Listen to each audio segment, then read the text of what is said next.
ఆశ్రమ లేఖలు ఏప్రిల్ 6, 1947. నిన్న మధ్యాహ్నం ఒక భక్తులు భగవానుని సమీపించి, స్వామి, ధ్యానానికి కూర్చుంటే నిద్ర వస్తోంది, అది రాకుండా ఉండే ఉపాయం ఏమిటి అన్నారు. ప్రస్తుతం నీవు జాగ్రత్తగా ఉండడం నేర్చుకో, తర్వాత నిద్ర సంగతి చూద్దాం.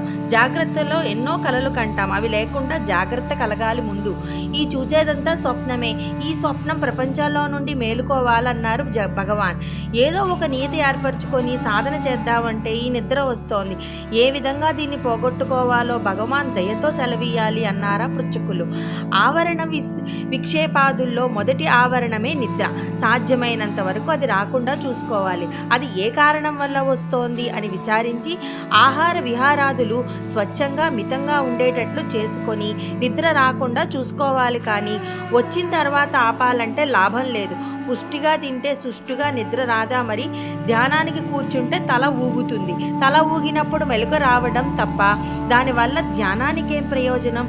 చిన్నప్పటి నా నిద్ర చరిత్ర ప్రసిద్ధమైనదే కదా. స్కూల్లో పాఠాలు చెబుతూ ఉంటే కునుకుపాట్లు వచ్చేవి, అందుకని వెనక గోడకు మేక కట్టి తాడు కట్టి జడను ముడిపెట్టేవాడిని. తల ఊగితే మెలకువ వచ్చేది, అలా కట్టుకోకుంటే పంతులు చెవులు మెలిపెప్పి లేపేవారు అని నవ్వనారంభించారు భగవాన్ ఇదంతా కల్పించి చెప్పట్లేదు కదా అన్నారు మురుగనార్. లేదు, వాస్తవమే. పాఠం వినుకుంటే పండితులు దండిస్తారని అలా చేసేవాడిని. అప్పటి స్థితి అది. ఇక్కడికి వచ్చిన మొదటి రోజుల్లో కళ్ళు మూసుకుని ఒకే ధ్యానంలో ఉంటే రాత్రేదో పగలేదో తెలిసేది కాదు. ఎప్పుడైనా కళ్ళు తెరిచి చూస్తే అప్పుడే ప్రొద్దుకోకిందా తెల్లవారిందా అని అనిపించేది. ఆహారం లేదు, నిద్ర లేదు. ప్రాణాధారంగా ఏ స్వల్పాహారమో కుక్షిలో పడితే చాలు, నాకంతే అయ్యేది. కళ్ళు తెరిచినప్పుడు ఎవరో ఒకరు ద్రవ రూపంలో ఏదో ఒక గ్లాసు ఆహారం ఇచ్చేవారు, అంతే. నిద్రకు 6 గంటలు కావాలంటారు.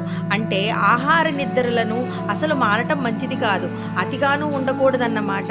ఏదైనా పూర్తిగా అరికట్టాలి అంటే మనసు దాని మీదకే పోతూ ఉంటుంది. అందువల్ల సాధకుడైన వాడు అన్నిటికీ మితంగా టైం ఇవ్వాలి అని అన్నారు భగవాన్.